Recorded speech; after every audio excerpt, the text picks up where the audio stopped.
Okay, and it's recording. Hello, welcome to our first Plaguecast. The time is 3 o'clock p.m. The date is December 15th, 2020, so we are still in the middle of a pandemic. My name is Jay Clancy. I'm also the host of Plague Readings. That's a storytime channel on YouTube. And now, because of school, that channel has been on a bit of a hiatus, but I plan on getting back into it soon now the semester's over. And it's primarily been a storytime channel, but I also plan on experimenting with other mediums of entertainment like this podcast here. Now, as may have let known on Twitter or YouTube, I am a college music student. My dad was a high school band director. My mom was an elementary music teacher. So music has just always been a really massive part of my life. So pursuing music as a profession just, felt like a natural choice. Now, at music school, there tends to be a professor whose focus is on your primary instrument, or at least that's how it is at our school, where the only real majors that we offer are performance and education. I actually don't really know how music history degrees and all that other stuff works.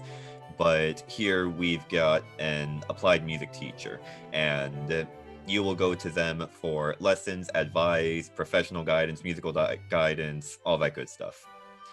And our first guest is going to be my applied trombone teacher. He has acted as my mentor, my counselor, and my advisor, among other things, for many, many years now, and has done the same thing for countless students before me, is currently doing the same thing for a whopping 40 students now, and with luck will teach countless students after me. Now, full disclosure, this episode is more of an experiment than anything else. For reasons we'll discuss later in the show, I've been dabbling in online entertainment, and I've never really hosted any sort of talk show before. It seemed like a fun thing to do. So if this is successful, I'll be posting it for the world to see. If not, it'll go in my private collection of videos, recordings, arrangement stories, and a bunch of other things not really intended to be posted. Now, if this goes good, great. Maybe we'll have another show somewhere down the line. And if not, that's fine. And I get to pick the brain of my applied music teacher. As I mentioned before, we're still in the middle of a pandemic, so from the comfort of our homes, I'd like to welcome my trombone professor, Dr. Oscar Diaz. How you doing? How you doing, man? Everything going well? Well, it's hanging in there as well as it can be. Uh, and I just think it's funny that my lifestyle really hasn't changed since the semester ended, even though it only ended like last week. Yeah, it's been interesting here too. Yeah, and Back and forth. yeah, and I know that the vaccine has been tested, right? And it is actually being distributed right now. That's what I hear. I hear that it's. I think they just had the first trial of somebody in the U.S. I think it So was in. I know for a fact it was a health worker. I don't know for sure where it was. I think it was here. Like, I mean, I know they did it. Not in the U.S., but I think I read an article that they had it here somewhere. So All right. Well, and that's promising and that's good, but I also heard that it'll still be until like the summer when it's mass produced and we can actually get a hold of it. I think that's what I heard as well. Yeah, so hopefully next semester is gonna be a little less hectic than this semester. So, Yeah. oh, wait, you go ahead. What I was saying, yeah, pretty much. I mean, it's going to take some time, I think, for it to matriculate through the world, and then hopefully make sure that I don't know, no one turns into zombies, right? So that kind of stuff. Yeah. So, So I guess we'll start. Can you tell us a little about yourself? What your lifestyle was like growing up, what your school life was like? well, let's see. I'm actually from a small town called Ingleside, Texas, which is about uh, if you know where Corpus Christi is, it's about maybe 30 minutes across the bridge, across the ocean. There's a bridge that connects Gregory Portland, and then it goes off to Ingleside, Aransas Pass, that area off the Gulf. Um, so I grew up there. I actually was born in Kingsville. Was born in Kingsville, and then my parents were going. I think my father was still going to school here at A&I at the time. My mom graduated from A&I, but she was a school teacher at Ben Bolt, which is a really tiny town right across from. It's literally you get to it going to Alice from here. Mm. The off I forgot the highway. Is it I can't remember the highway, but it's just right there. It's just a really really tiny school. That was my mom's first job, and they lived here in Kingsville. And actually, the apartment it's still there. It's actually next to Young's Pizza on the left. If you're facing it, there's some white apartments. Me and my roommate looked at those a couple years Well, ago. well, that's where I lived for my first, I guess, 6 months of my life, roughly first year, and then eventually my we moved to Ingleside. Mom was a school teacher there, many years, kindergarten, ESL. I think she taught 44-year-olds, things like that. My father went to school for a while. He finished, had a couple of different jobs. Um, I know he worked for an engineer for a while, and he did. I remember one time he even worked as a consultant for a movie called The Legend of Billie Jean, which was made in the 80s. It starred Helen Slater and Christian Slater. It's one of those cult classic movies because it was filmed in Corpus. I'll have to look it So up. yeah, it's actually the movie's actually not bad, and it's cool because what I like watching is it shows a lot of nostalgia of old Corpus, like the old malls and the old things that used to happen. So it was pretty neat. And then my father's name is the last name at the very end of the credits, which is my name. Which yeah, it's just kind of cool. It's kind of one of those cool things. So I grew up for a while. I grew up there. I was into music early on. I loved music. I also loved computers. Um, Was there did you come from a musical family, or was it just something you um, got into? well, I would say yes and no because um, my father's from Mexico.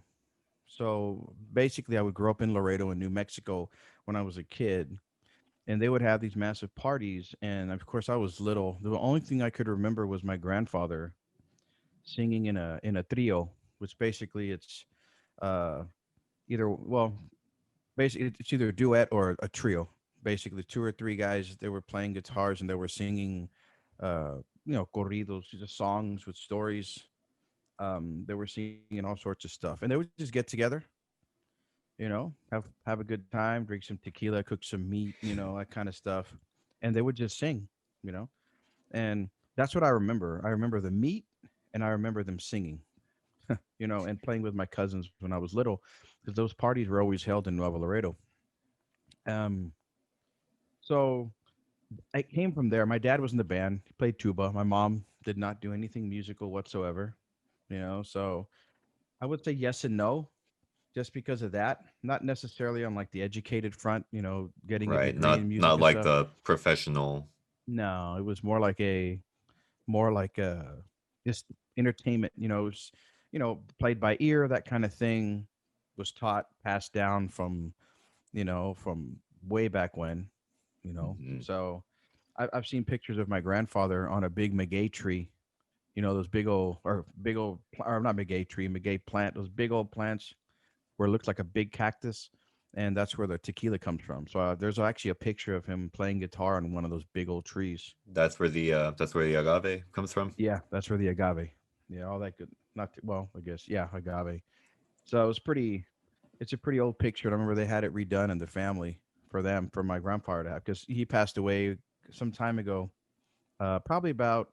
I want to say he passed away probably about 10 years ago, roughly. And so I remember that was a big part of his life you know, was that music part. So he was always like when I was in music, he was always a big and it was weird because he was a huge Glenn Miller fan and Tommy Dorsey fan. Wow, Being from Mexico, like not border town, but like the interior of Mexico, he was a huge big band fan, I and had that's no the first idea. me. But I mean, I Crazy. think I knew that big band music was kind of a worldwide thing. It was very popular in Europe also. I'm not surprised that that it was big in Mexico, but I don't know. I just didn't know that. Well, I mean, it's a type of dance music, I Right. mean, it's that's what it is, and he loved it, and I remember hearing it for the first time with him, and I didn't know what that was. It was a long time ago.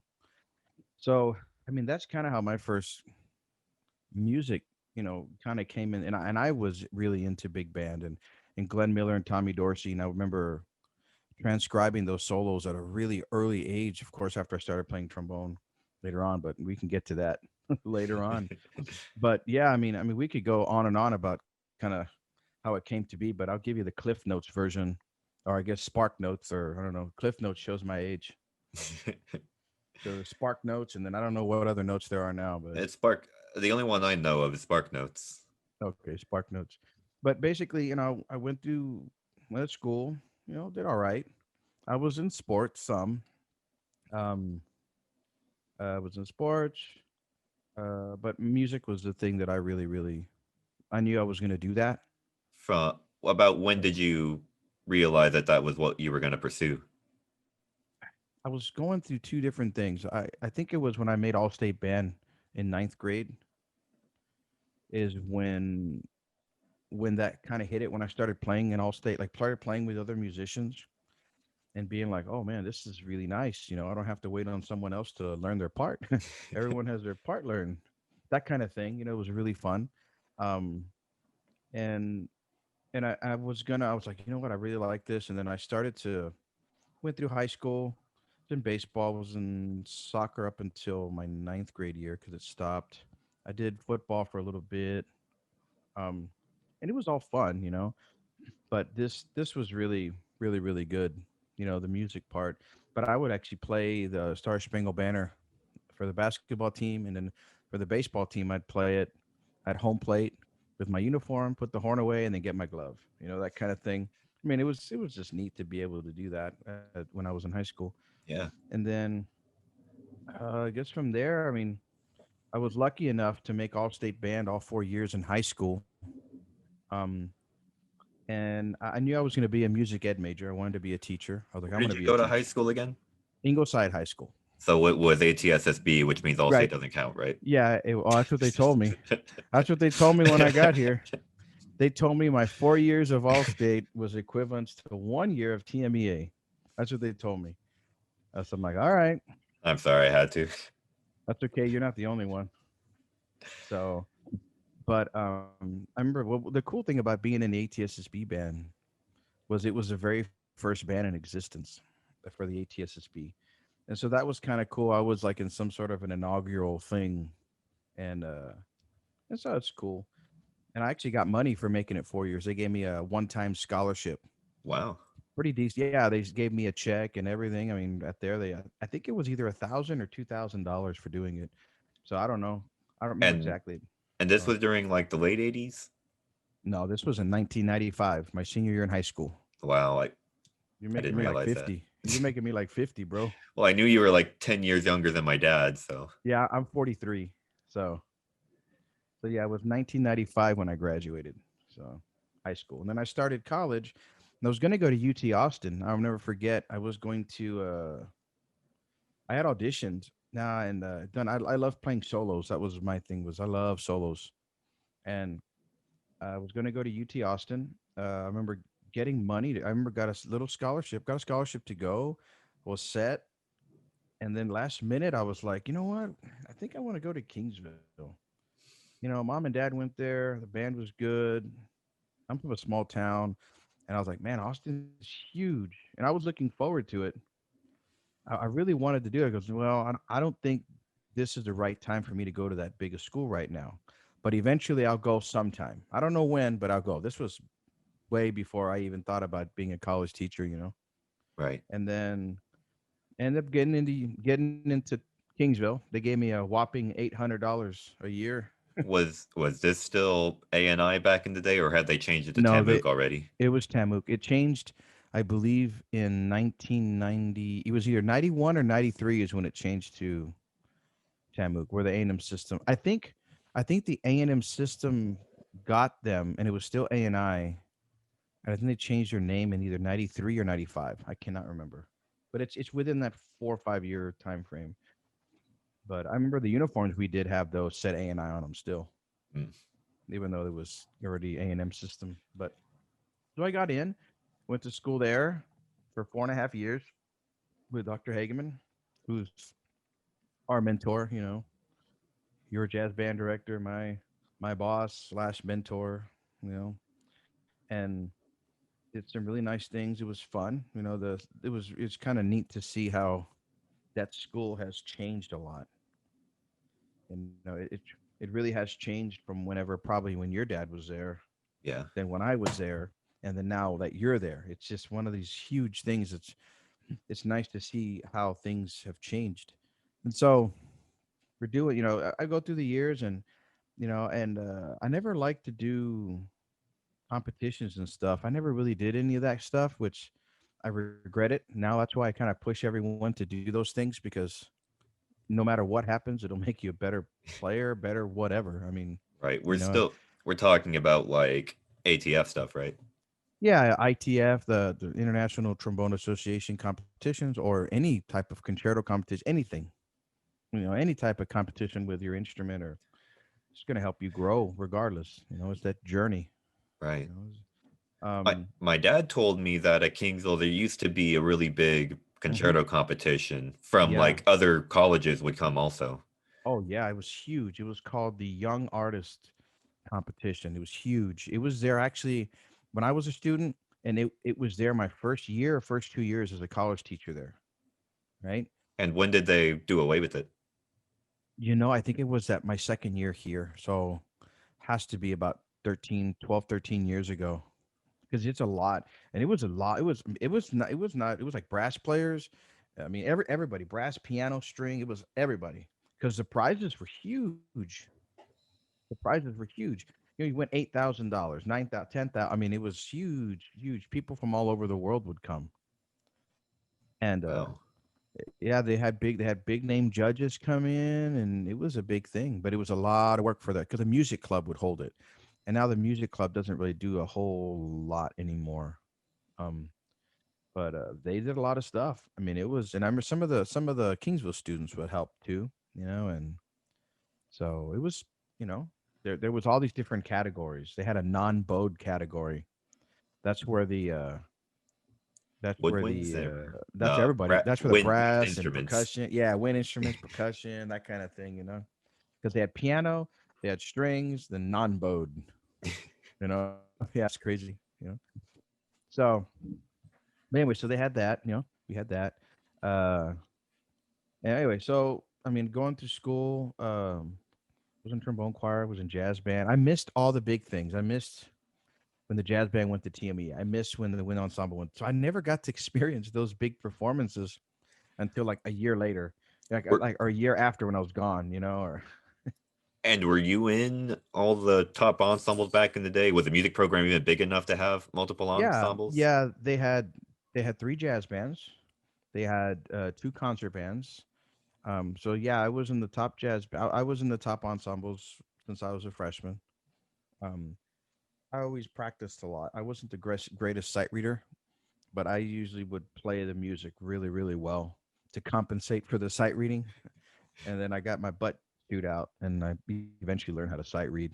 You know, so but yeah, I mean, I went through school, and I remember having a conversation with Dr. Hagman. I was thinking, you know what? I don't know if I want to be a band director. I think I want to do what you do. I want to play gigs, and I want to teach college. I want to teach trombone. That looks really fun to do. I want to do all the. And he goes, you know what? That's a good idea because he actually kind of put it in my ear about getting a performance degree, and I was like, oh, okay, oh, okay, let me see. So anyway, so I ended up doing all these things. I student taught in Alice. Had a really good time student teaching. There were some really, really good teachers there that I learned from. Um, and then Hey, that's I'm when I got in. You're going to student teach there, right? yeah, forgot to say anything about it. Well, I saw it at a. I got like a list of everybody's stuff in the email, so Mm. I got to check out everybody's place. Which it was a really good place for me to. I really enjoyed it socially and education. I learned a lot of things. It was a really big program too. That's why I learned a lot. Um, and then I from there I got into I wanted to go to grad school, so I auditioned at the University of Northern Colorado in Greeley. That's where Dr. Hagman got his degree. It's really world renowned for their jazz program and their trombone studio at the time. There was a guy named Buddy Baker that was a teacher Mm. there for many, many, many, many years, and the ensembles there were great. Um, I learned a lot. I had a private teacher that was a little lot or a lot different than the teachers I had in the past. You know, In a good or bad um, way. it's well, good and bad. You know, because in a way, with this particular teacher, it was completely the opposite that I was used to. You know, and I think being in that studio, being in that environment with that teacher, I really learned how to take criticism because there was a point in that career when I got my master's degree where I was uh, contemplating quitting the instrument because of all the bad lessons that I had had. And so I finally said, you know what? Screw it.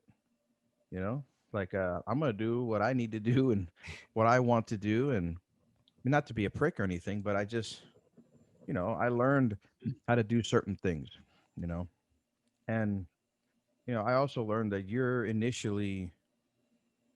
you take control of what your future is going to be, right? And I mean, you're going to have people that support you along the way, and you're going to ask for opinions of your teachers, and the teachers that you really really respect, you take their opinion really not lightly, right? You really, you want Right. to hear what their opinion is, and so it got to the point to me that I learned that, the opinions, yeah, they matter to me and things like that, but uh, I learned that like I said before, I'm in control of what my future is. People will help you, they'll open doors, and yeah, you're going to need help along the way.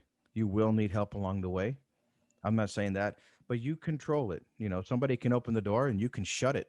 You can do something stupid and shut it again. I've seen it. So I learned that way. I was there for a year and a half. There were some things that I didn't agree with my teacher, and I locked that up in my filing cabinet of things what to do, what not to do, because that's part of life too. You got to know what not to do too, right? And I mean that goes back to when I was in high school. I had really good band directors in high school. Yeah. I had really good band directors. Head band director was really good, and I learned a lot about some of the things he would do. Uh, the assistants there, each one of those teachers in high school gave me lessons. Only one was a trombone player, but he taught a lot of woodwind. But they all taught me lessons, and they were completely different lessons. But I learned that you can teach somebody in the most different way, but you're still going to get a good result because it's their teaching style. And I learned that, and that was cool, but there's some teachers that are just they have a teaching style, but it just doesn't work. They want to teach the same way every kid, and you have to be able to manipulate that. You got to change it. You Right. have to, Every kid's different. everybody's different, and but I had really good teachers in high school, and one of the teachers there, her husband is a professional trombone player, and he would take time out and he would give me some lessons. I remember I would give he would give me lessons. They would give me lessons, and I'd babysit their kids. That was the payment. So I had some lessons on my music, and so whenever something good happens in my career, I always go back and think about all the teachers that have taught me something because I always apply something. You're always going to apply something from what your parents give you, from your teachers, mentors, all that kind of good stuff. So I know I got off tangent for a minute, but it just kind of triggered something about the teaching styles. We were getting into my teacher for my master's, you know. But I had really good teachers outside of that, though. Academically, I had some fantastic music history teachers, and the ensembles were really, really good.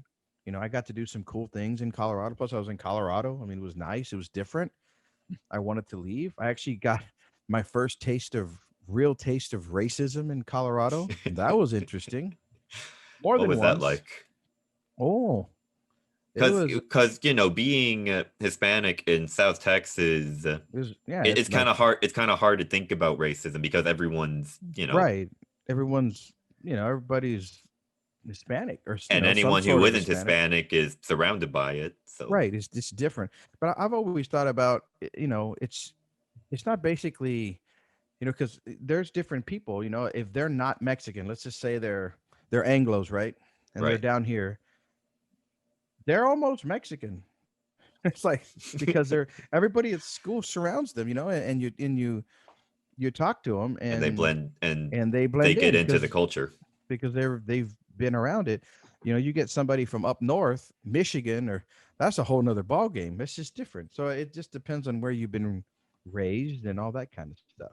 So like my wife grew up in Sinton, which is maybe 15, 20 minutes from Ingleside.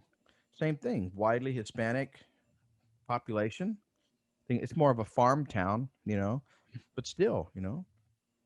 So she knew what was up. So it's the same thing. I mean, it's just where you've been raised. But yeah, it was interesting because in Colorado at the time, and I think I don't know about now, but for a long time, there's a lot of migrant workers that work there. So many times I would get confused by, people just start talking to me in Spanish. I'm like, oh, and I just say, oh, you want to speak Spanish? Okay. And they would trip out. I didn't have a I didn't have a really thick accent or anything, or, and so it was just, it was interesting. And was this just passerbys in town or No, well, this was like, I remember, was it was at a pawn shop where that happened once. The first thing I remember was a pawn shop. I walked in and I was looking for a TV. Back then I bought everything from a pawn shop. I was pawn shop and the Goodwill King. That's all I ever bought. Because I didn't have any money. I mean, I thought, what's the point of buying a $300 TV when I can find one for 50 that's just been watched for a couple? I mean, I'm cool with it. So I went and I was looking for TVs, and the guy started to like speak to me. It was a white guy started speaking to me in Spanish, in like broken Spanish, and I'm like, No, sir, I speak really good English. You don't have to speak Spanish." And I said it in a way that was like he was being, because the way he said it was really, condescending? yeah, he was like, basically he said, "What do you want?" rather than "How can I help you?" And so I was like, wow. So I sat there and I was like, I'm about to walk out, and I was about to walk out, and all of a sudden I saw this family walk in, and just from what I gathered, they were like low income migrant worker type thing. And this guy was a real ass with them. And I stopped and I told them in Spanish, "You don't need to buy your TVs. I'm going to another pawn shop. If you're new here, just follow me. This other person's really cool." And they went, "Okay." And I just took them. And I remember they bought whatever they bought, and that was it. It was kind of one of those moments where you dealt with it. And I Yeah. was like, huh, that's interesting. So um anyway, so that's one of the many that little things that's the one that I really remembered, stuck out. But And I finished with grad school. and Oh, go ahead. after that did you and this is when you started teaching public school, right? Right after that, I never forget it. Um, I was like, oh crap, what am I gonna do now? It's like, so I started thinking, okay, am I gonna get my doctorate, or am I gonna teach? So my plans were to go to Eastman. I was gonna go to Eastman School of Music, University of Rochester, and because my teacher from UNC Greeley went there, was gonna go there. That was my plan. But then I was like, you know what? I want to learn how to teach. You know, I want to learn how to teach. Um, and kind of, you got in order to learn how to teach, you got to teach. i've They can't i've prep you for that in school. I've learned that from observations. My friends have learned Yeah, that from observation, student teaching. right. Yeah, no matter what they tell you. I mean, they'll teach you how to do this, and that's great, but nothing beats hands on. So, and luckily, I had some good hands on teaching when I went to Alice, and I mean, it was a really good experience because they let me conduct stuff. I did private lessons, so it was good. I remembered all that stuff, and also at this time, I completely forgot to mention, but when I was in college, I actually met my wife in college. So I met her my freshman year. We didn't start dating until later on my freshman year, and she kind of she stayed with me through the whole crazy path, you know. Mm. And her being a special ed teacher, uh, she could basically go wherever I went, you know. So of course we all have our bumps. I mean, shoot, we were together for a long time, so we had our rocky bumps, like every relationship, you know. Being a musician that practices more than spends time with his girlfriend can get quite tiresome for the opposite party, That's you know. actually that's actually another question that I had Oh, for later on in the show. Uh, yeah, I'll get to that in a minute. I'll get to that in a minute. So it's but yeah, but yeah. So I mean, she was with me through that, and I told her, so what do you want to do? Because we're at this point in our life where, you know, she had a job there. It was a pretty good job, and so I was like, well, you know what? I think I need to learn. I need to teach. I want to teach. And there was a school that was interested in me, and I got the job, but I didn't accept it. It was a small town, and I was like, let me wait on this. And something my gut was telling me, I'm gonna wait. I want something else. I don't want to necessarily go there. At that moment, my aunt calls me, who lives in Laredo, and she goes, "Oh, Mijo, we found my old band director, who's a fine arts director. We started talking, and I told him that you were looking for a job, and I gave him your number, and sure enough, and I had his number, so I called him and I put in an application to work in the United ISD in Laredo, and that low brass position opened up at one of the high schools, and I oh, got that. how So long did you stay there? I was there for 4 years when I got there, and I was there for 4 years, and the 4 years was calculated. It wasn't. I remember I wrote on a post-it note and I stuck it on my in my office where I lived. I put 4 years. That's it. I'm leaving after 4 years. I'm going to get my doctorate and I'm going to pursue what I wanted to pursue. So you know you were going to get your doctorate before you even started teaching. Yeah, I knew I was going to get it during my master's degree. That's when I knew I was, because I was thinking, do I do this or do that? I want to, because I mean, I could always go back and be a band director if I wanted to, which wasn't. I mean, I would have really enjoyed it. You know, I mean, I did enjoy it when I was doing it, and I had a lot of fun. But you know, I wanted to do something else, something not. I'm not gonna say better, but better for me. You Right. know, we all have our loves and stuff, and that was something I really wanted to do, right? You And know, so, you oh, know, a go lot ahead. of people say that it's really hard to start working and then go back to school because you start getting used to that Yep. income. Hmm.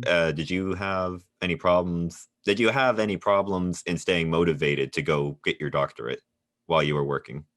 You know, honestly, I didn't have any motivation issues. I was trying to think of that right now.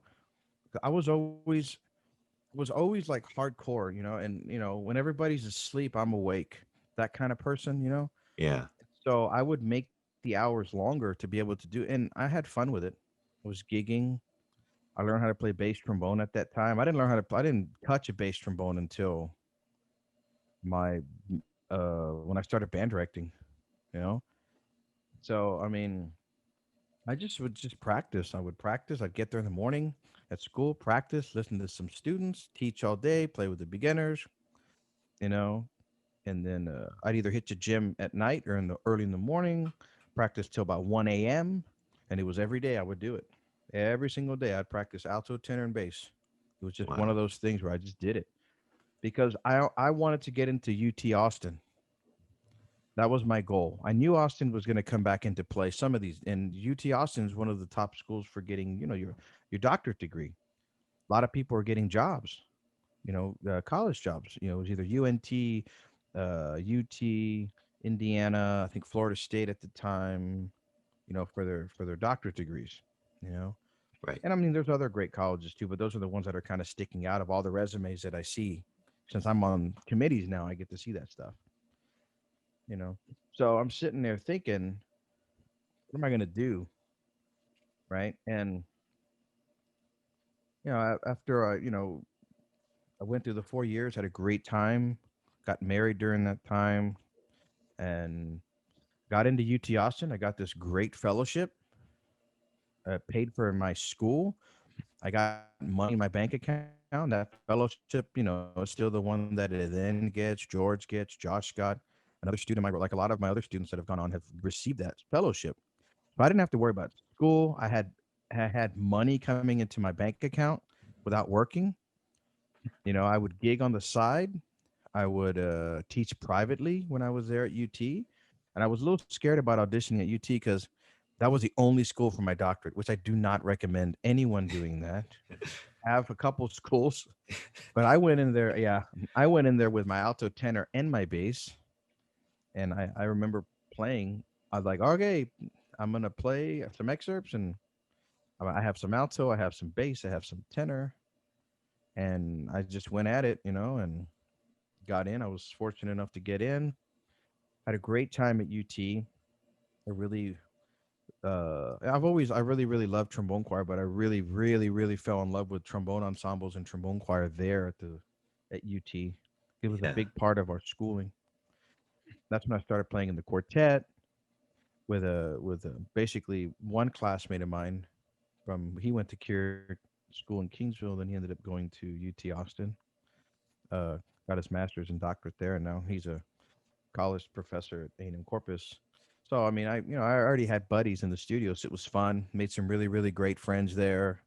I always make great friends everywhere I went to school, which was nice.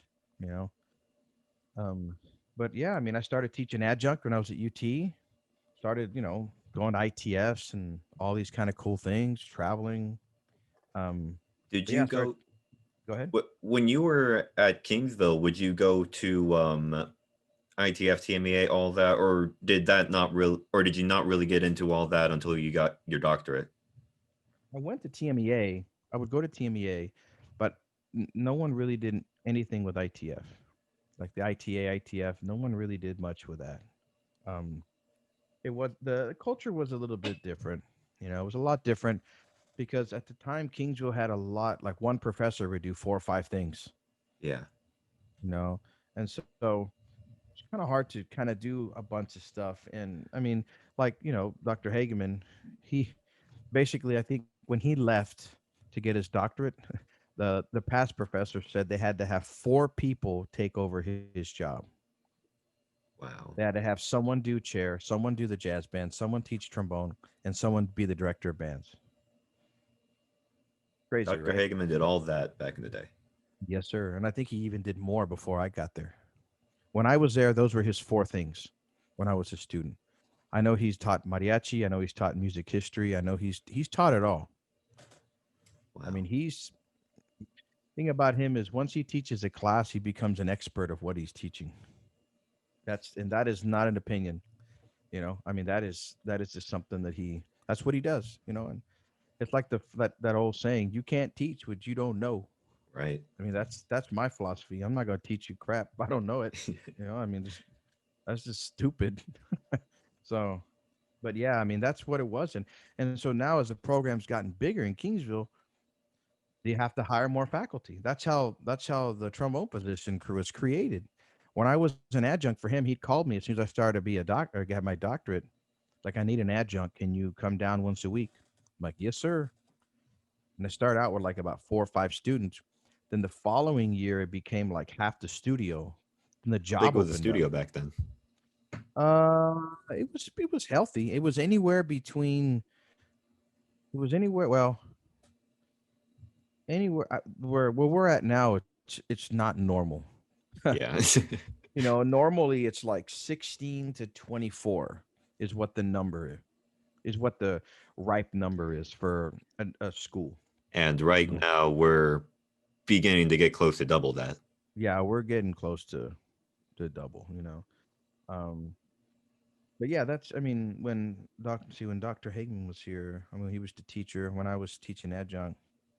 I think it was about anywhere between 16 to 20 roughly, and I had about 10 students. Not about half the studio. Because NASM told him that he needed to be in his chair office more than his teaching. He's being super overloaded, Mm. you know. So anyway, that's when the job opened up. Just for And the I figured, viewers, could you explain NAFM? NASM is the National Accreditation of Schools of Music, and that's basically where they come in, uh, and they basically assess your program, is what they do. And they tell you, yes, you're doing great here, you're doing bad here, that kind of thing. I mean, that's basically what they do. They tell you you're doing this, you're doing this, you're doing that, you're doing this. It's, you know, and so that's kind of what that is. And I think the story is that's what they told him. You need to. They use that as a line to basically an excuse to open another line because it's hard to open a line. Right. Very hard to open a line for oh no, it's called the National Association of School of Music, not accreditation. Or did I say accreditation? I don't remember. But it's I don't even remember. just to clarify. I don't do the paperwork. That's why I'm not an administrator. It's hard to open up a new position at the Line. school. It's very, very difficult because they have to open up a whole new salary line, Mm, you know? So it's very hard, but they use that, and they use that also to get the new building. That was one of the things because they would always say uh what did it say? It would say what was the term? Not the building, but I'm trying to think of other word. facilities. Yeah, facilities does not meet the needs of the students, or it would be something like that. That's what Like Dr. Hageman would tell us, like, right, because it's a 100-person, 150-person marching band crammed yeah. I into mean, the rehearsal hall. yeah. I mean, it was, and back in the day, everybody was in marching band. Hmm. The entire school, even if you're a piano player, man, you were playing in the front line. I mean, that's how it was, and it changed, and rightly so. I mean, it was, it was the music department was modeled off a high school, at a school that size and stuff, and when you're trying to make a department grow, you have to work to its strengths. That's what I've always learned. You work to its strengths, and band is very strong in Texas. Right. So that's how it got bigger and bigger and bigger, and then other things started to open up. And as that happened, well, eventually we're the School of Music now. So I mean, we have 300 majors now rather than half that, anywhere from 10 years ago. So, but yeah, I mean that's kind of how things got going there at the school. I ended up getting the job. Um, I'll never forget when I found out. I was teaching my last lesson. I was practicing for a recital that I had. Dr. Hageman comes in and goes, "Hey," I'm like, "Hey, what's going on?" He's like, "Well, I came on official business. I need to, I'd like to offer you our trombone position." And I was like, "Oh, that's great." It was a good moment in my life. I was very happy because it's rare that you get a job that it's the only job you ever applied for and interviewed for. I was really nervous because when you do this line of work, you could end up in Timbuktu. You don't know where you're going to end up. Right. It's You know? very competitive. Yeah, and I didn't know where I was going to end up. And it's just I got to come home on my first job, and a lot of professors, I've just by watching and seeing, a lot of them want to go home, and rightly so. I mean, things change. At first, you're like, I don't want to go home, but then as you start having kids and you start doing all these things, you want your parents close by. For the most part, I and think everybody's different, but we had something like that happen a couple years ago when our percussion director left. yeah, Right. I mean, yeah, you get homesick. I Yeah. mean, from He where, and he because we were all kind of surprised when he said he was moving, and he stood in front of the whole band and said, "So my dad died recently, and ever since then I've been thinking about all my family across the country." And that was the driving force behind moving. yeah, I mean, it's and a lot of the times that's why professors move. They want to get closer to home. And it's it like I said, your priorities kind of change a little bit when it comes to family. And I got lucky because we came home. My wife's parents live in Bishop, which is 15 minutes away. My parents lived in Ingleside at the time, which is an hour away, but now they live here in Kingsville. My grandparents, my one of my grandmothers, she lives 45. The other one lives in Laredo. I mean, so my family's still. The only one that's far away is my brother. He lives in California, That's but a he different he story. but he wants to come back. He wants to come closer. It's you end up wanting to do that. and I did it in one shot. And I was like, oh crap, I didn't expect that to happen, and I did. And I remember that was the hardest year I ever had in my entire probably career as a student meets. It was like student meets real life, professional life. Was that last year? Because I finished my doctorate in 3 years. I got the job toward the end of my second year at the school. So I had to finish all my recitals, my papers, my very first year of being a new college professor here. Full And time, that was full not time. just a. No, full time trombone, trombone choir. And I had to change the culture. It was different. It was a lot different because I wanted to come in guns blazing. All right, I have all these plans. We're going to do this, and but anyway, that's kind of what happened. That's going into grad school, and I had a plan, and coming to Kingsville wasn't part of the plan. It just ended up happening, you know. So, that's kind of like that's the story up until getting the job here in college, and of course, I've been here for 14 years. So, I mean, that's a whole nother probably that probably the questions will come up during that some of the Hmm. stuff you have. I actually wanted to go back to when you were getting your doctorate. What Mhm. was your I guess I want to say, what was your focus when you were getting your doctorate? Because every doctoral student needs to have like a particular expertise in. Well, it's a performance degree, So some colleges are different. Some require you to have some sort of a, I don't know, it's kind of like a not a I'm minor, but I'm trying to yeah. think of the right word. Like yeah, I know what you're talking about, but like for me, if you're doing a performance degree, a doctorate in performance, then you want to be a college professor and teach in that. And you want to be a trombone professor, or that's why you go off and get a doctorate, you know. Some people just want to learn more, and I know plenty of doctorate, people with doctorate degrees that are band directors.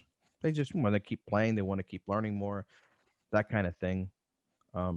But my focus was just, we didn't really have like that. What the focus that you're kind of talking about? Like, I know Dr. Hageman. He has two. He had a performance degree. Which he has a DA. It's a doctorate of arts. I have a doctorate of musical arts, and his actually was two areas. It covered two areas. It was wind conducting and performance. And there's a couple of schools that have that. UT, I don't think does have that. So my focus was straight up trombone performance. That was what I wanted to do. But my focus, not on the books focus, but off the books focus, was I just wanted to become a better player, become a better teacher. I wanted to be in some really fantastic ensembles, get good experience, making connections, doing that. It was kind of exciting going back to college after being a band director for 4 years and really being a college student again. You know, it was a chance. It was like a whole new chapter of life. I got to go to the school that I almost went to at the beginning, and now I knew I was ready to tackle the academics. I was ready because Kingsville got me ready for a lot of that stuff, and Greeley did too. I had some really good professors that helped me out academically and get my. I was never a bad student. It wasn't that. It's just there were some things that didn't come too easy for me.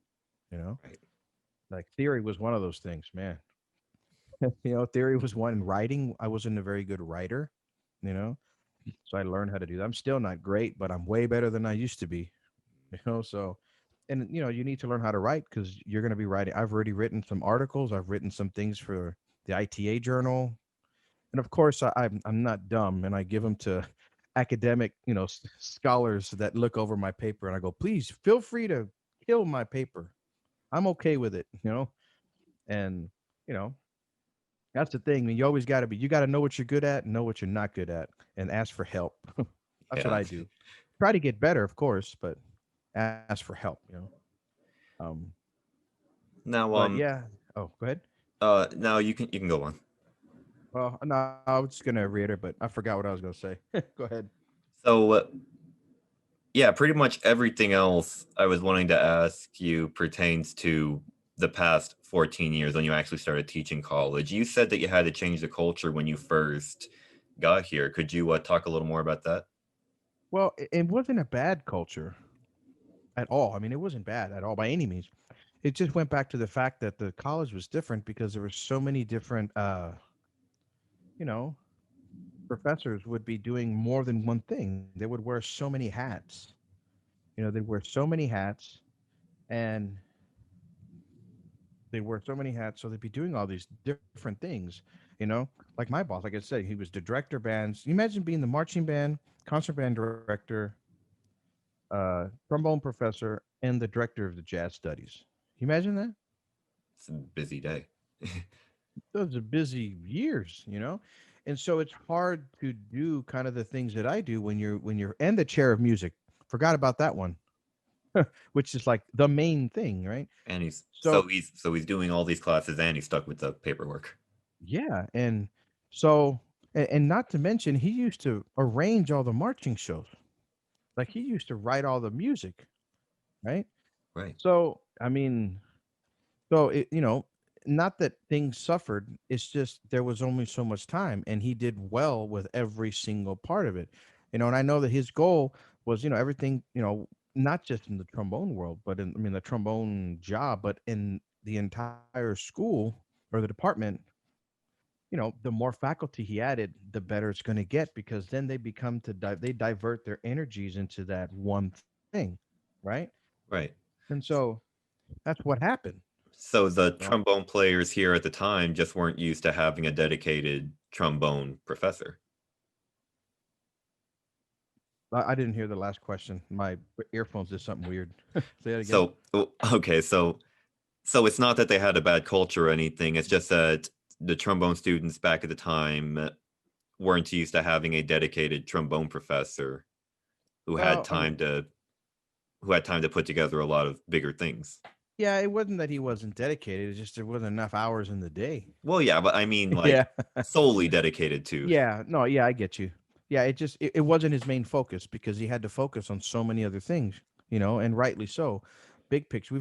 I've had conversations with him so many times about so many things about what and if I think if anybody that was in school now would go back 20 years would trip out, about all the things that we had to do, you know? And I remember one thing we had to do that was really crazy was the marching band got invited to play at the NBA All-Star game on the basketball court. I've And never so never doc heard of that. Oh yeah, man, it was awesome. I got to go as a freshman and we marched a little show, Power show. I mean, it was fun. We got to see big famous people and it was a really neat thing. We got a lot of people they I guess NBC called Dr. Hagman about doing that. So it was a really neat experience. I mean, Wait, it was those is types of things. is that the show where Dr. Hageman told us this story about when he arranged the marching show and didn't put any of the Woodwinds. copyrights or anything notes in the arrangement, and then the network called him up about it after it showed. Well, no, I think what they want because he had written this fanfare about it. But yeah, I think there was a copyright thing in there too. But I know one thing he wrote a fanfare, and NBC wanted to buy the fanfare from him. Of course, Hmm, he never got a call back. But it was just it was just those types of things that he did. He did it more on a like a a national status with certain things. And I mean that's just part of the job. You get a gig, and instead of complaining about where you're at, sometimes you just got to work. You right, know, because Kingsville is a really small town, and where it's at, you don't think of it as being the mecca for a music school. It's so, it's all these teachers that put the work in, and you got you play the hand that you're dealt, and you just eventually you get better at it. But like with these 14 years, changing the culture. Like I give you an example. They only had marching. I mean, they only had trombone choir in the spring because students are busy and all that. But also, I know Dr. Hagman was doing marching band in the fall. You know, and marching band can be ugly. yeah. So Time he couldn't consuming. do trombone choir and marching Yeah, band same and semester. I remember one of the first jobs that he let go was actually the director of band's job. And he told me, I asked him, I was like, why did you let it go?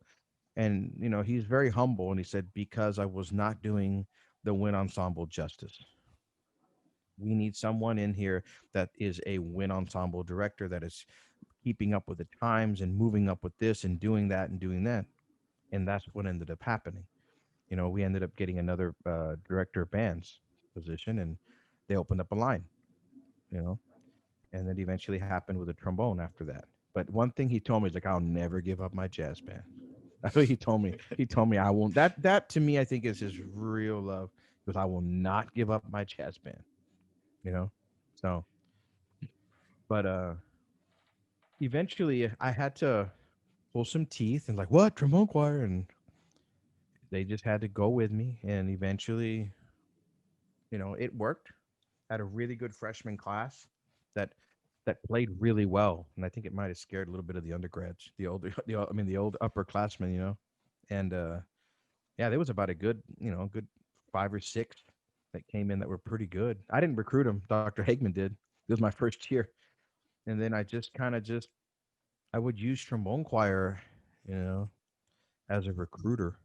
I would go off and play for. I mean, I would not play, but I would go off and teach and help out students and Yeah, make you them gave me better. lessons in high school. I remember. I remember. And and I remember I was really excited because of watching the trombone choir come down to the valley to do a Mm-hmm. concert. Yeah, we went to PSJA. I remember. That's when you showed up with your pops. I remember. And yeah, it was, and that's one of the, and I because I think it's exciting to, high school kids don't get to see that, and it's fun. Even that's why I like to go to middle schools too. They get excited seeing all these trombones, and so I would use it as a recruiting tool, but also to kind of show off the talents of the school, because most of the students come from the valley, and I want the band directors to see that, man, my kiddo's getting better. Like, man, he's getting, they're getting better. They're doing these things, getting exposed to stuff, and because at that point it wasn't about myself, it was about the students. I wanted them to do a lot of things that I've never gotten to do. I've done a lot of firsts with the studio. Went to Spain. I'd never been to Europe. you know I missed it by I've been, 1 year. yeah, you missed it. Well, I mean, I take it back. I had gone to I mean, I'd never gone to Spain or over there. I'd gone to England. I'd gone over there, but I mean, I'd never, and then with students, and then I'd never conducted an ITF with the students. I had never really taught before either. That was the first time they actually invited me to teach. Was I went to Ball State. That was fun. Um, but yeah, I mean, that's just something that it came with the territory. I had a goal every year for the choir and the students to be able to do certain things, and it took work. I mean, I used to have to record the concerts. I used to have to. I remember recording, hitting record, then running up to conduct. And I would use a kind of a crappy camera, I think, and then we got a guy who was a student. Him was Preston, and he offered to record the camera. Like, yeah, go for it. And he had a buddy to do it. I would still do the audio, and then he did it. Then I started to hire people for the audio because, man, it took forever. And then Preston graduated, and I'm like, well, crap, what am I gonna do now? Then JJ came in. Became kind of like this. I started it and then kind of passed it on because the students started coming. You know, they So, started coming to the school, and so and about when did the choir really start growing to this size? Because it was still uh, sizable when I showed up five, nah, it 6 years was ago. it was big. I mean, it started to hit immediately. Actually, like within the first 2 or 3 years, it was. I mean, it was already. I look at old videos and stuff, and I mean, it was a full choir. I just the difference was the depth is a lot more different now, What do you mean? and I like. Oh shoot, there goes my camera. I don't know. It was interesting because back in the day, and this is even when I was in school. I mean, there were some good players, but then there were some players that didn't work as hard, or they didn't quite have the talent. You know, they didn't quite do what they were supposed to do. and same thing happened here. There's I want to say now the studio. I mean, that's why I'm able to break into octets now. I used to not do that because some of the students they couldn't quite handle it. There was too much on their plate, Right. you know. And now it's not that much of an issue because now what do we have this year? We had four octets, right? So we had a bunch of different Yeah, about ensembles, and four. I did that on purpose, because when we come back to full choir because of the pandemic, it's going to be super strong, But um, but anyway, I mean, it was different. There's just more depth now, to me, because my thing was, you don't. It's not about teaching the top players. It's about teaching the players that need more help, and then eventually, that trickles and it becomes this environment where everyone's getting help. That's why I'm always teaching all the time.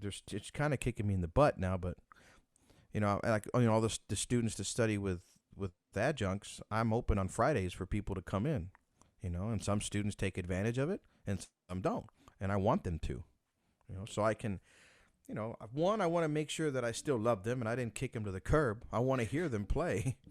They're still my student, right? And by doing that, the adjunct is actually teaching, and I'm actually doing it too. We're both kind of tag teaming on something to really hit these fundamentals and make them a better player, make them a better player. Um, yeah, I mean, and it took a while to get the culture for that, but eventually, I started going on tour. Really, nobody else was really doing that, and so I was like, we need to go on tour. So we would go on tour, and that's when the Tamuk Trombone Association was formed, and we started making fun because the school would give us some money, and then they stopped giving us money. And I was like, what? Well, I guess we're on our own. So then we would go on tour. Then other studios started to go on tour, and it really worked well, And so we did that. Culture changed, and we started to submit for ITF stuff. And one year, I think 2010, they got an honorable mention.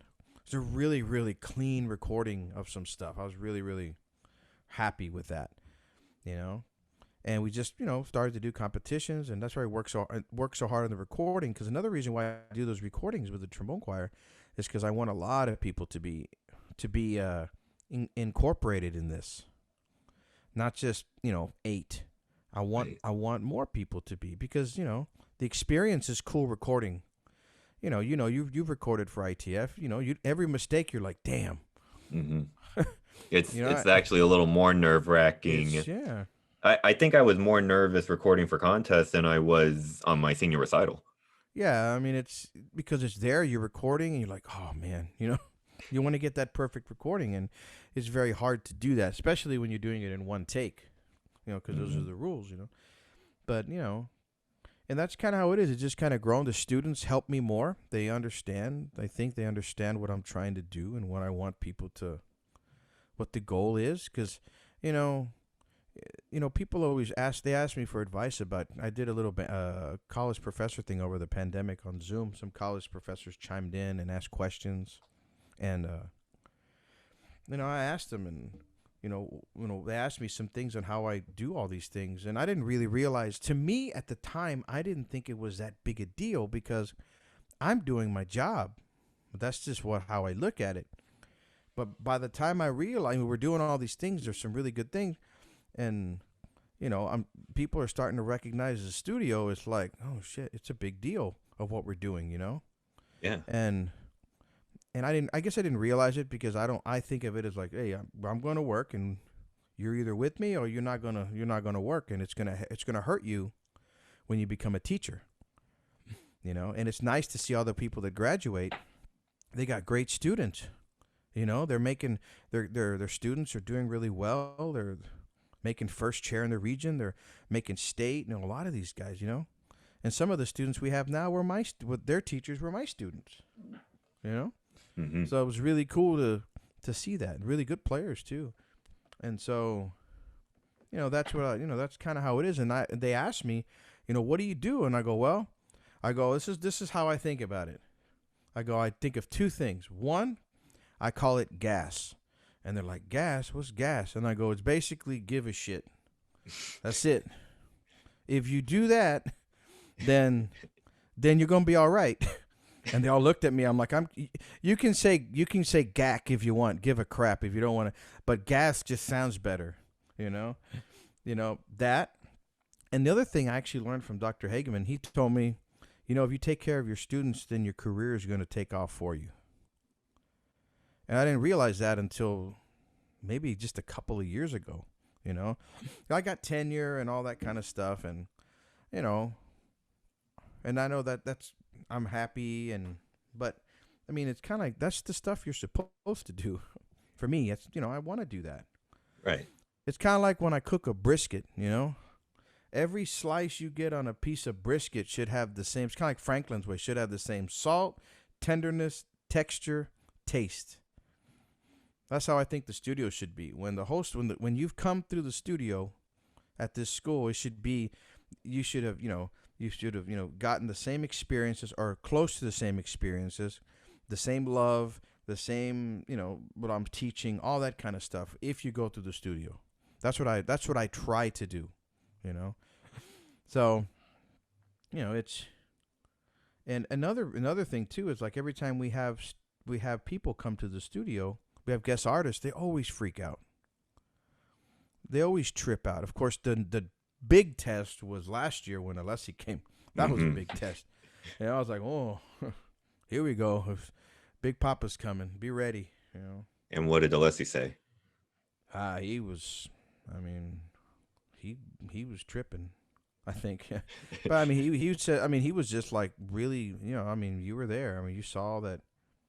How how impressed he was, and he made it known on one of our, one of the things with the college. They did like a video on the trombone day and him coming in, and he said, last thing he said was the studio here, what's going on here in the studio is phenomenal, and for him to say that kind of just, I quit, I retire, I'm done. I've checked off my bucket list, so. All the talking about other college professors asking you for advice brings us to another question I had. The studio has been getting a lot of attention from the collegiate trombone community, and how does it feel having all that attention now? To me, it seems like it would be kind of nerve-wracking. Like, if it feels like there's a lot of pressure involved in that. I don't see it as pressure, honestly. I actually love it. I love that the students are getting recognition. Because it doesn't matter to me. Like I said, I mean, I'm gonna pave the path, and then I'm just gonna jump on y'all's back and let's go. Like, you're gonna carry me. I'm just gonna make that road smooth, or try to, and give everybody right decisions. So, to me, it doesn't matter. That stuff, I love it. I love the attention because it shows the students. Because remember, this college is a representation of South Texas. And so, we're not getting students from, up north, or from, we're not getting students from all over the country. We're getting students from about 150-mile radius. So, that has a lot to do, says a lot with the music education that's going on in the high school, middle school, elementary school, and then coming up to the college. So I love the attention that all the students are getting. It's awesome when, writing articles about the students. I mean, me and Dr. Booten, who's the adjunct professor here, me and her, or her and I, got interviewed for the International Women's Brass Conference. They always do like a newsletter, and they wanted to ask us questions about the studio, how we do things, So it's nice. It's very nice. It's very humbling. It's exciting.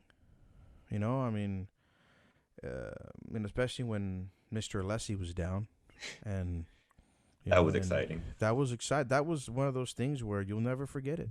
I'll never forget it. And really being impressed with how everyone was playing here and the stuff that we did, and I mean, this is,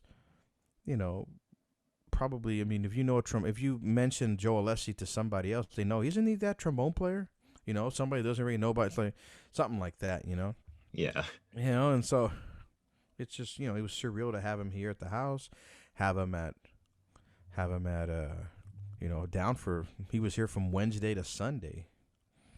So we had a lot of fun, and I learned a lot of things, and he kind of made me even reassure, like, whoa, that kind of stuff. And it was nice.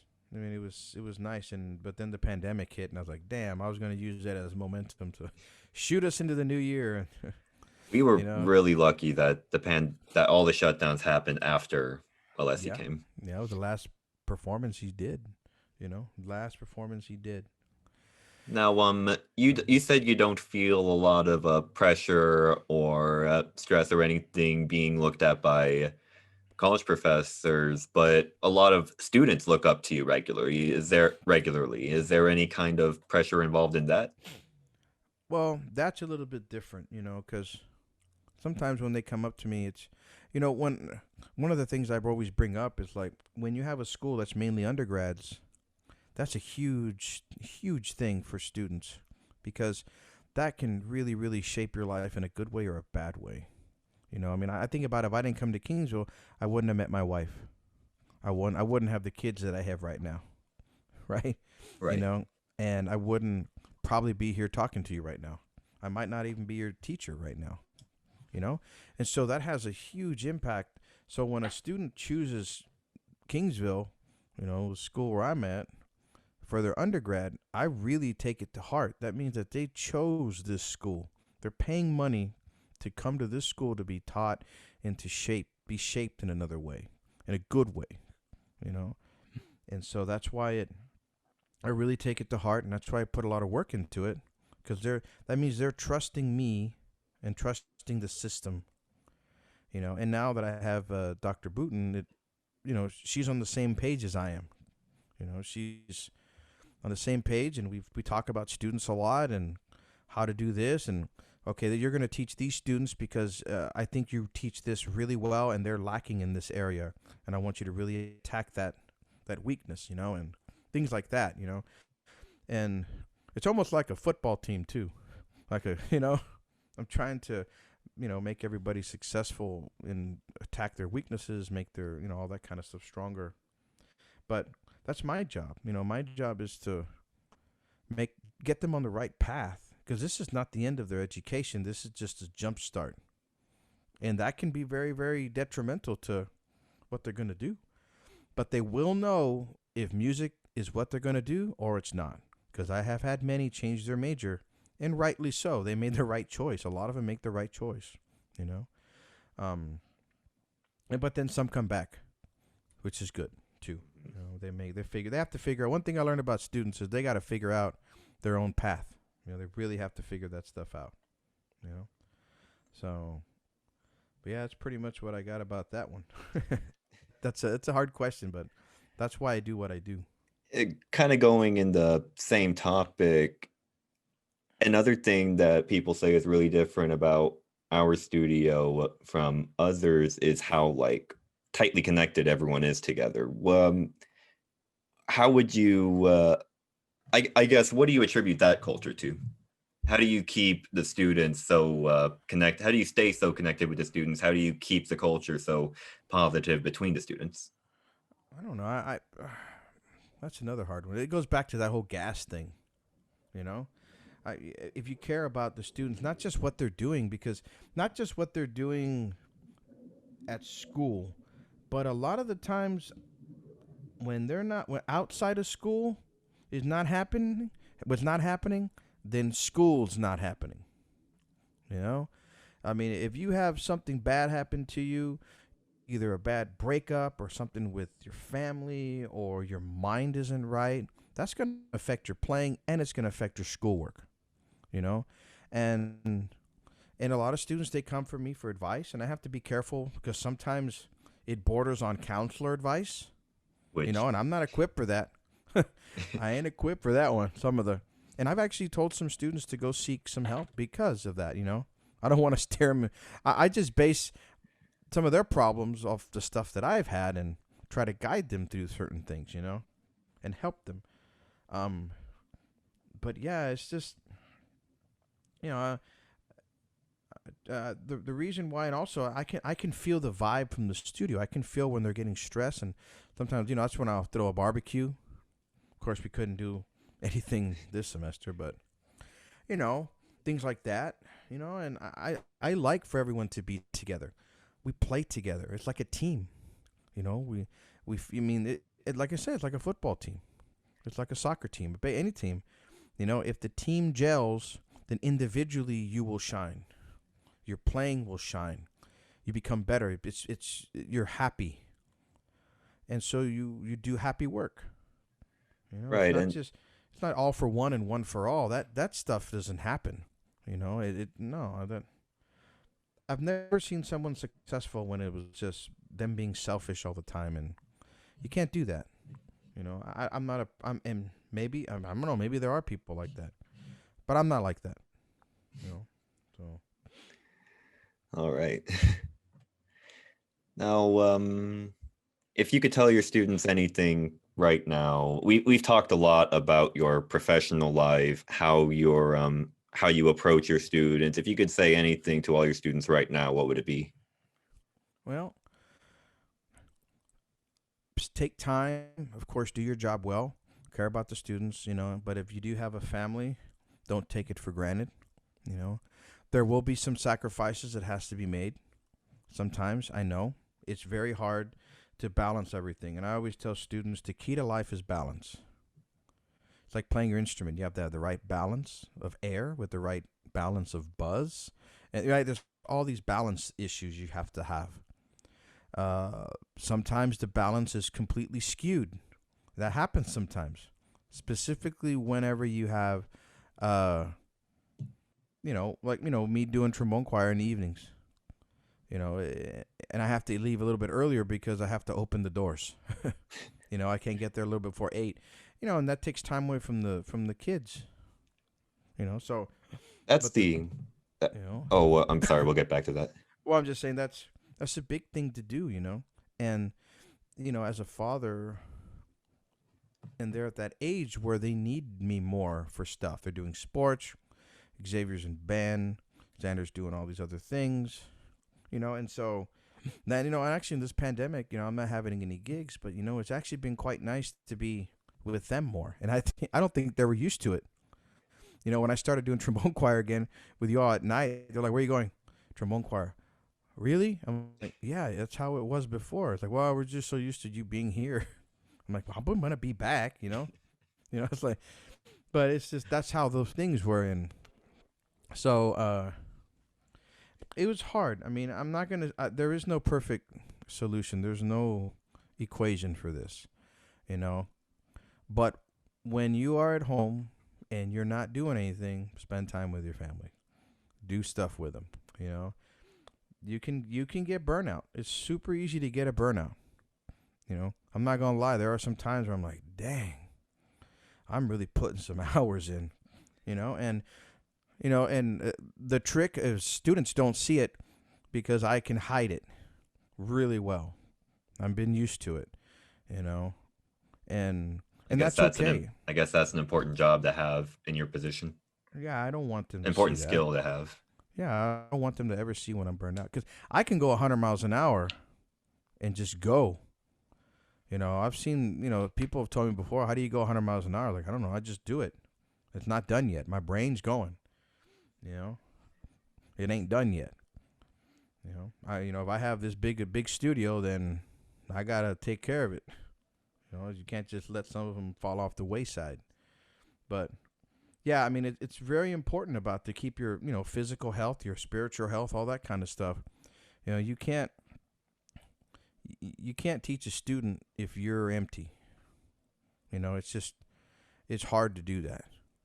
So being around family, being around friends. That's why I do the studio hangs because it's nice. We have those hang. Of course, we haven't had them, but when we have those studio hangs, it's really nice. Everybody talks and they make fun of each other. They goof around. I mean, they just you know stuff like that. It's healthy and good to have. And it's fun. Makes me happy. You know, so and I get to cook for everyone and y'all learn how to cook and start a blowtorch. All that kind of good stuff. Yeah. you know, not burn the house down with a blowtorch. You learn the rules, and you know, I I was typically. Oh, go ahead. that's actually another question that I was going to have. What do you do to deal with burnout or stress? And I mean, the pandemic now is a really stressful time, but even Yeah. before that, you have a lot on your plate. What do Well, you do to unwind? What do you do to keep from burning out? well, a lot of it. I mean, when I was doing gigs, I was playing gigs, playing good music with great musicians. You know, and just talking with them. Unwinding and just talking about school and how things are going, and of course we didn't have that during the pandemic. And at first I missed it, but then I mean I have my family here, so I would and I enjoy hanging out with everybody. We have movie nights outside. We have I'll barbecue. Well, I'll play video games with the boys, or my son likes to make movies online. Like he likes to make YouTube, Hmm. and he was learning how to use Adobe Premiere. He's just little things that I can help. He actually helped me the other day with something that I wasn't doing. So, and with Xander, I would take him to football practice, baseball practice, be involved in that. That was very, very nice. Like last year when he was really was first year in football, and he was really, really he was pretty good at it. Starter, He's he a he did he's a really big well. boy. He's like a He's head a, he, taller than the other. yeah, he's a big boy, and but for his class now he's jumping to another class, and so I hope he gets bigger because there's some big boys. They're catching up with him. Yeah. So, but that was nice. But I would go straight to that. I remember I would help coach a baseball team, and then go straight to trombone choir. So it was just kind of like my little kind of release time, and then all right, now I'm gonna go work. And then come back. So it was actually very time consuming. But it So helped me out because it was different. so what advice would you give your students who are stuck at their apartment away from our families, just focused on music, school? I mean, it's not so much to worry about now. The semester's over, Right. but like, say, 3 weeks ago, what advice would you have given them? You gotta take you sometimes. I mean, deadlines are deadlines, and you gotta get them done, no matter what. I mean, there's no. You have to put yourself in this mentality where, like, all right, I'm gonna get this done. I'm excited to like You gotta motivate yourself to get this done, get it done, and then once I'm done, I am gonna just chill, you know. And but I mean, I remember telling a couple of students this semester they had the same problem. I go, why don't you find a hobby? There's got a hobby that maybe isn't related to music. Not that music isn't kind of a hobby in itself, but it's kind of our job too. But sometimes it's nice to do other things. I like to cook stuff outside. That's There what turn up the music. It's fun for was me. it Chris People, Griego who said that they had picked up cooking to I prevent think burnout? so. I think so. He does a lot of bike riding too, so that might have been what he was doing too. Hmm. But yeah, people do that. I mean, I hit the gym. Some people hit the gym to just get away from stuff and let their mind just relax and hit the weights or run, or some people take up fishing, you know. And that's You kind of the know. point of this whole podcast, just, learning how to do something new. Not necessarily music centered. Yeah, yeah, it was weird because I've learned a couple of new things, but one of the things that I've really really other than of course I practiced and did some things. I mean, of course, that kind of stuff, but I really really really started to focus on, like, I mean, I always barbecued and stuff, but really started to get more consistent at it by doing certain things, and Really refining your yeah, I cooking. mean, because you never get a chance to do it because it is a hobby. It's not a job. And so I had more time to kind of sit there and try to refine it as much as I can. Cooking things outside, doing new recipes, trying new things, because it is an art, it is a craft. That's why it's called craft barbecue. It's it's different. There's all different types of barbecuing, and there's different types of stuff, and you just learn how to do it. And reading, and you know so I don't know. I think everybody's different. You have to find.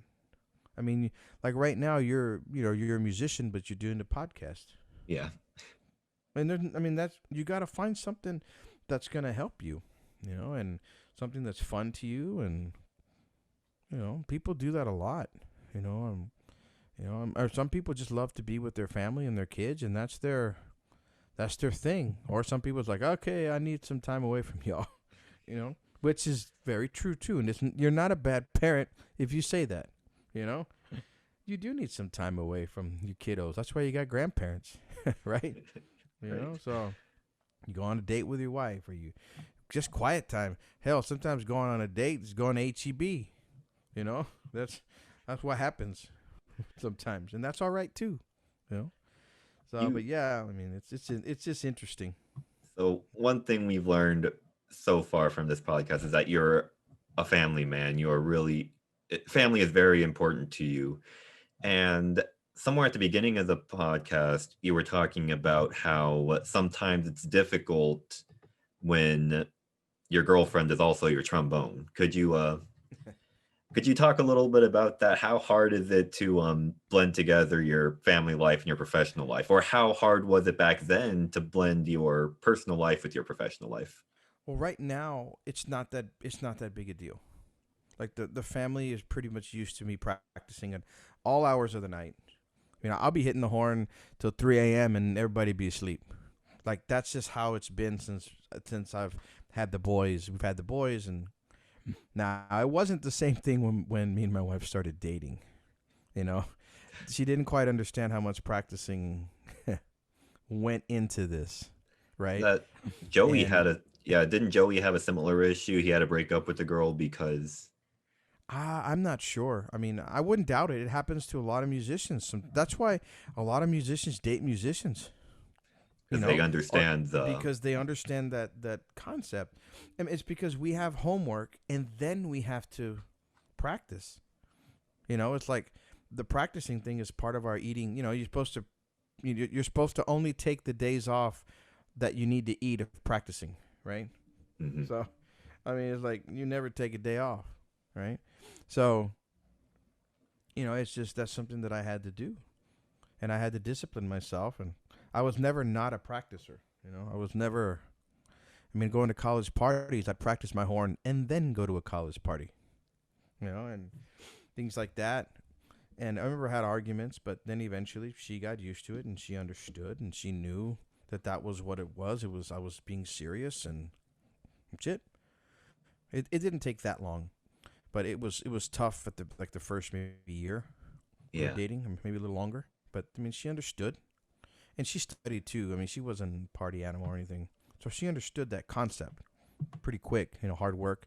She came from a hardworking family, that kind of thing. So she knew that's what I was gonna do, and it's just stuck with me. That's just my lifestyle, you know. My lifestyle. She'd always used. She goes, "You're always gonna hit the gym. You're always gonna cook, and you're always gonna practice your horn." She would always tell me, you know, and it's true. That's just something that I do, and Yeah, I sometimes remember. it's hard. Yeah, I remember being a freshman, and you would say your horn is your first girlfriend. Yeah, it's your girlfriend. It's your sanch. It's whatever you want to call it. It's the healthiest girlfriend and sanch you'll ever have. But it's funny because it's just that's what you play. That's what you use. That's your axe. It goes with you everywhere. You know, for now. So, it's kind of like your chef's knives, right? Right. When you have a chef knife, the knife never stays at the restaurant. The knives go with you. That's his tool. That's just like our trombone. That's our knife. So All right. Well, yeah, it's tough. I think that's about all the time we have. Are there any closing words you'd like? No, I appreciate you. This was fun. Just kind of talking. You probably learned a lot of stuff about me that I had never told anybody. Oh yeah. I think the studio might get a kick out of listening to it. Maybe. but yeah. But it's the thing is I don't want to ever change. There's never been a day where I wake up and say, "Oh man, I gotta go teach again." I've never ever said that.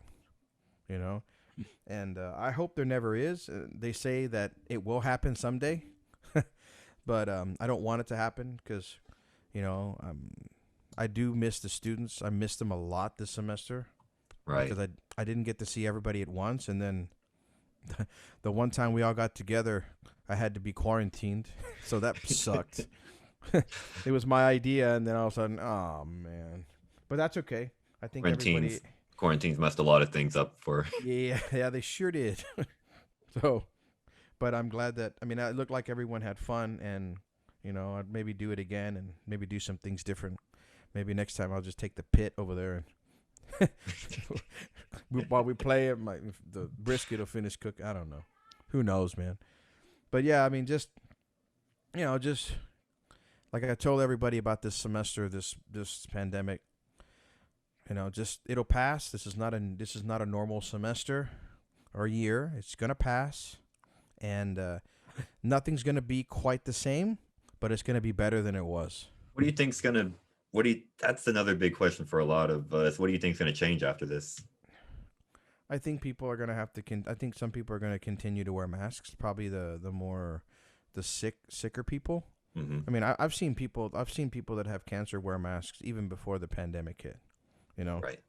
during flu season and stuff like that. I think that will always be somewhat the norm, and that's okay. I mean, I'm already used to it. I mean, everyone's pretty much kind of used to it. Hmm. Um, I don't think it's going to be as bad. Of course, I'm not a doctor, but I know and hoping that it will be way easier than this past year. Tell you what, though, more people are becoming more prone to electronics, being able to use a computer to communicate and getting better at maybe giving lessons. Their microphone setups better. The programs are better. You know, Do you think the school will be offering a lot more online options? Actually, probably not. Simply because I think there are some students that take advantage of the system of the online stuff. Now I know there are online classes that are designed to be online classes because a lot of the classes that people were taking the online were not designed to be online. They were because there's a difference between an actual online class and someone zooming the lecture in Right. because that's not really an online class. That's just a remote class. That's remote learning. That's different to me. An online class, like an interactive thing that you've designed and you've thrown on, that's kind of what we've talked about at the college. So I don't know. I mean, if it's designed to be an online class, that's one thing. But it's gonna be a lot different with the kind of just remote zooming you in on the lecture. That's not gonna happen too much, this semester unless you have a doctor's excuse and all sorts of stuff. So Right. it's gonna be different, And I wanted to do face-to-face lessons because I don't like Zoom lessons. And if a student really wants to have one, then we'll do it. But I just wanted them to know that I'm ready for it. The office was ready, and let's do it, and we'll just be careful, and which everybody was, and we had trombone choir, and, you know, I think we did okay this semester. We kept moving forward and still submitted recordings for things, and Did the best we could.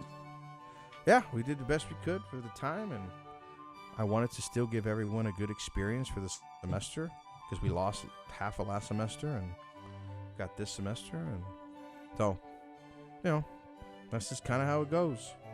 So we got All Midwest right. to be looking forward to in December. Hopefully everything will be good. So Well, thanks for joining us. anytime, man. Be safe, and we will chat soon. Likewise, thank you. Take care.